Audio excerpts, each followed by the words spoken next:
So I got several new figures yesterday. Um, they go along with the 50th anniversary of Mazinger Z, and this includes GX-08R Aphrodite A and GX-09R Minerva X. And today I'm going to talk about Aphrodite A.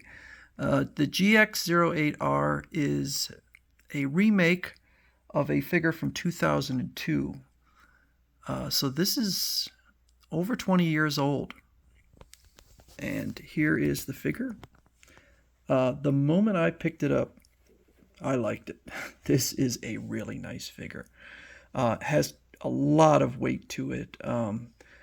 I could tell that the body and the joints are metal. But what's interesting is a lot of times metal joints can be very stiff, but these are not stiff at all. And they have a tremendous range of motion. So you can see it's basically folding up on itself.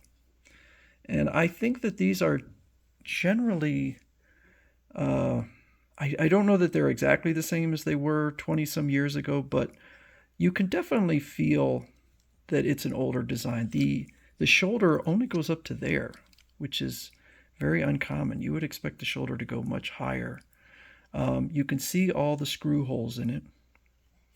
These right here, those launched her Ope missile system, which I'll talk about in just a little bit. So the newer figures don't show the screws. We have this Mazinger Z from a few years ago, and all the screws are covered with plates, so they don't show. This Mazinger Z, this is not the, this is actually GX-01 is the first solo Chogokin figure, and it's a Mazinger.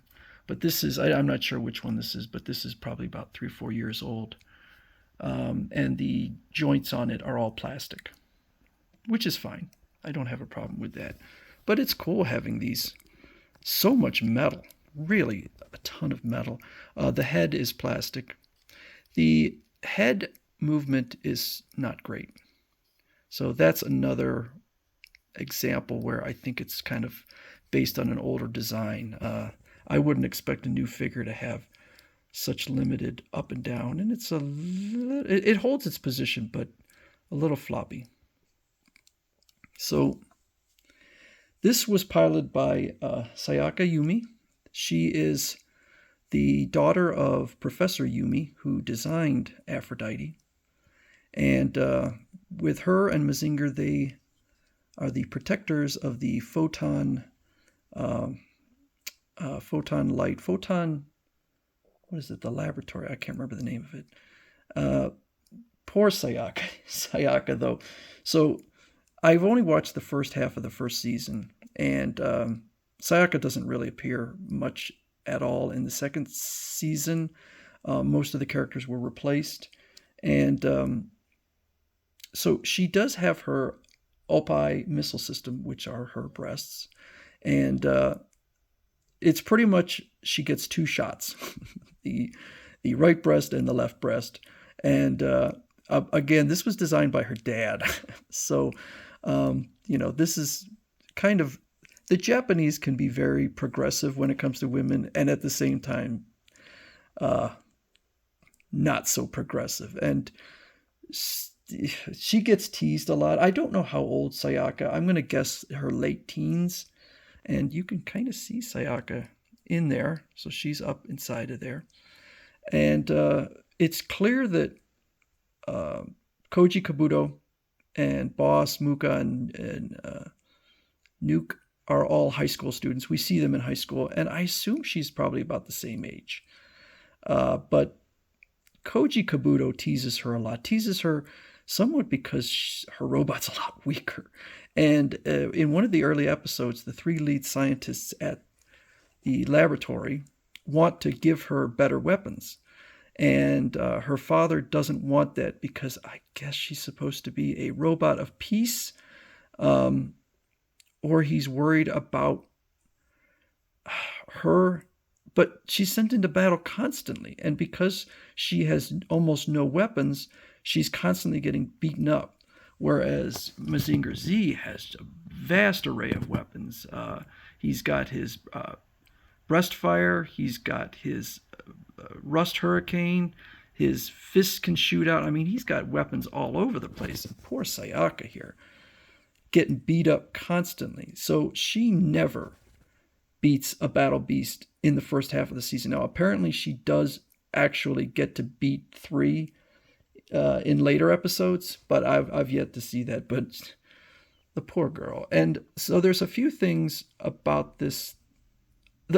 My biggest questions when I got this was, how much metal is there and how well does it stand? Because she's got much smaller feet, and it stands very well, very nicely. So I'm not really worried because of her more slender build and because she doesn't have those big feet that most of my robots have. I was a little worried, but she's got great weight and stands very well. So this is a very well done figure. One thing I was a little surprised at is that, much as with the Pilder here, which is removable, she flies into Aphrodite, Sayaka, on this little, I don't know, brain jet or something like that, but it doesn't do that here. So she's just sitting in there. So that's, I kind of expected that it would be a separate piece, but it's not. So these cause her missiles, her opai, which are Japanese slang for breasts, to shoot, and they really are a hair trigger. She can replace it with these pieces, or you can replace it, which snap in super easy. So this is all done on a spring, and this is what the robot would look like after the missiles are fired. Okay, and so then we have poor Sayaka. These, which are larger ones. So why does she have larger opai? Because for about 10 or 12 episodes or so, Mazinger Z was having increasing problems because Dr. Hell was creating more and more sophisticated robots that could fly, and Mazinger Z could not fly. And so what Koji Kabuto came up with an idea, and so I will shoot these out. Basically, it is a flight system that uses her breasts. Okay, and so these ridiculously large missiles, these missiles were obviously way too large to fit in her body, the body of Aphrodite. But 2 missiles would shoot out, and then Mazinger Z was able to grab onto those missiles, one in each hand, and fly briefly. And it even has on the missiles, hold on a second, the buttons that he pressed, 1 and 2, so that he could fly briefly by holding on to the missiles. So he would often, he would tease Sayaka a lot, and one of the things he would tease her about is that she was modestly endowed. Not the robot, she herself. So I always got the impression that it was supposed to be like he likes Sayaka, but he's very immature, and so, he teases her about things. And so that is why that is about all, other than she's got some, there's a base, and we've got some alternate hands, and some kind of grabbing hands, which they don't really, those pegs there are fixed, so she would have to have her hands up.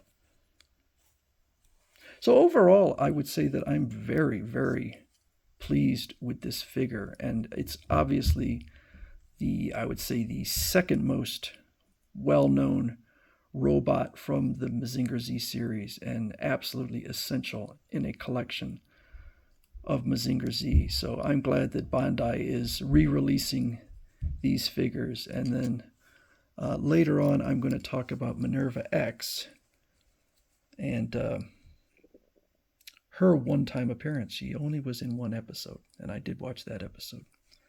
So this is the first half of this video, which is going to feature both of them. And it's Aphrodite A by Bandai as part of their 50th anniversary Mazinger Z celebration.